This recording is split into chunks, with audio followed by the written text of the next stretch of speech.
I know you'll just want to know whether Iran will provide Russia with UAVs or not, but there will be some other topics before, and maybe give them a shot as well. I mean, it can't possibly hurt you, can it? But let us introduce ourselves first. World's News is a channel dedicated to delivering news on a weekly basis. Within each video, we try to pick out the most important or funniest news and explain their origins, development, as well as possible outcomes to inform you about the world you're living in. So let's start by talking about Finland and Sweden joining NATO. Last week we talked about how Finland, among other countries, still uses Russian gas and oil. But that's not the only thing they did in the past months. As Putin showed everyone that war isn't a red flag for him, other not NATO members next to Russia, like Finland and Sweden for example, got nervous, which is quite understandable. They therefore thought about joining NATO to be a bit safer in the future. But that's nothing new. What's new though is that they now finished their NATO accession talks. They therefore formally confirmed their willingness and ability to meet the political, legal and military obligations and commitments of NATO membership.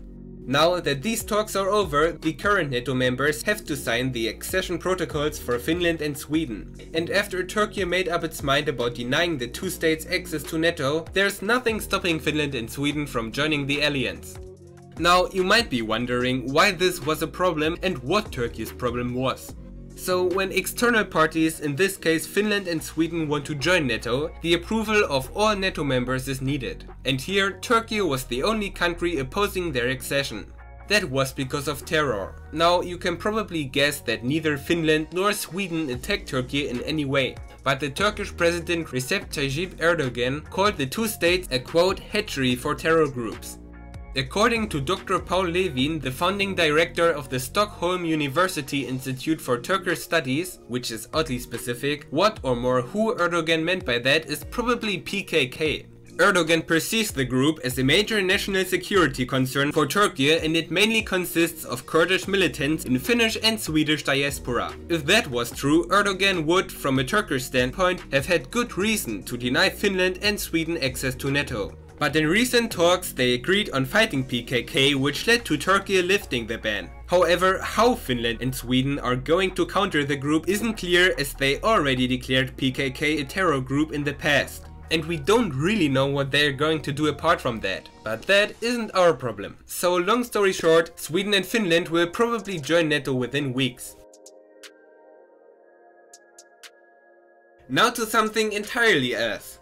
NASA now published first pictures from the newly operating James Webb telescope. It was successfully launched on December 25th of 2021 aboard an ESA Ariane 5 rocket. The telescope's primary mirror measures 21.3 feet or 6.5 meters across and is comprised of 18 gold-plated hexagonal deployable segments.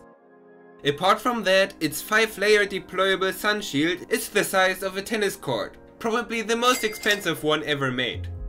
Over 300 universities, organizations and companies from 29 US states and 14 countries had a part in this gigantic project, which is supposed to give us a more complete understanding of the universe and our place in it. Among other things, the telescope will observe other exoplanets, especially ones in their stars' habitability zones, or in other words, possible destinations for future space travel.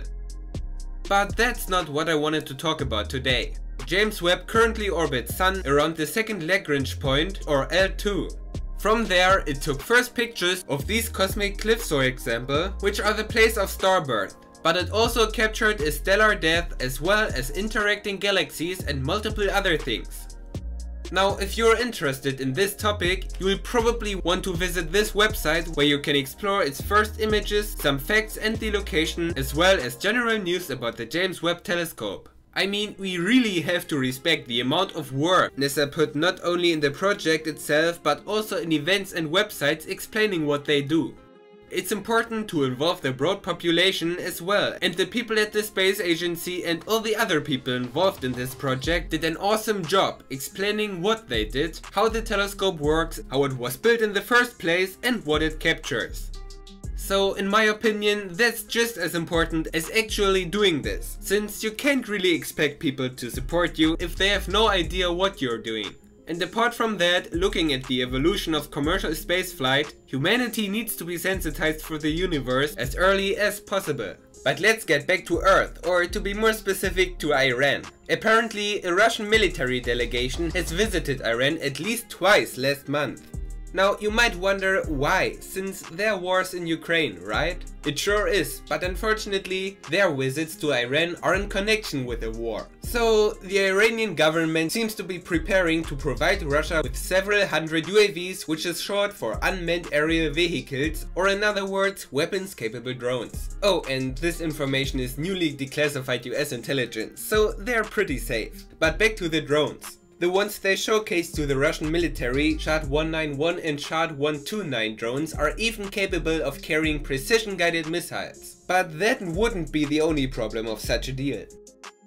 Another big question is what Iran receives in return. As the 2015 nuclear deal isn't active anymore and any hopes to revive it have faded, we could only hope that Iran wouldn't get any nuclear weapons which they could use to attack Israel, for example. But their conflict is another story which is far too long to be told here. So in conclusion, Iran owning nuclear weapons wouldn't exactly enhance world peace. But now many countries are afraid that Iran will receive nuclear weapons in exchange for these UAVs. That gives the United Nations another reason to try to stop this deal, or if it's too late for that, to stop its execution.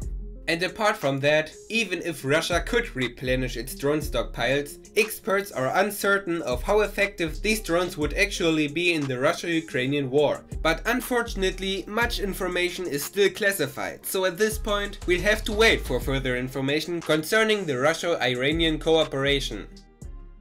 These were some of the most important news from the past week. Since you found your way to our channel, I take it you know how to support us, which we'd love, by the way. But now to this week's bonus fact. Have you ever asked yourself if humans can perform CPR on an elephant?